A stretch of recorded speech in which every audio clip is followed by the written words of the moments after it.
Jury selection now underway for two former Shelby County Corrections deputies on trial for the death of an inmate. Gershon Freeman died in jail at 201 Poplar after an altercation with jailers back in 2022.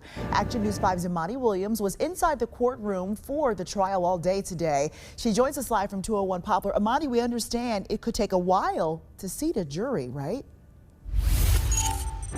Yeah, we started this process today where we saw dozens of jurors come in, but this could continue until tomorrow. It will continue to tomorrow, and it could also stretch into Wednesday. Now, most of the day was filled with potential jurors sharing with the judge why they would not be able to serve on this trial. Now, the biggest challenge for potential jurors was the fact that this jury will be sequestered. That means they'll be away from their homes and their phones until the trial ends. The judge and attorneys expect the trial to last more than a week. To remind you about this case, Stephen Jones and Courtney Parham face a second-degree murder charge in the death of Gershon Freeman. In 2022, Freeman was in custody when he had an altercation with jailers here at 201 Poplar, and he was restrained. An autopsy revealed multiple contusions on his body, a scalp laceration, and a healing stab wound.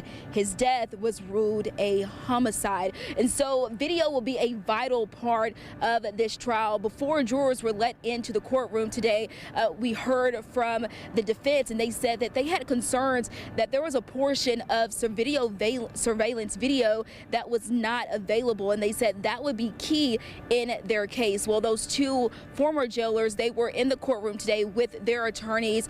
They will be back tomorrow with potential jurors as they continue to go through jury selection. Live downtown, Imani Williams, Action News 5.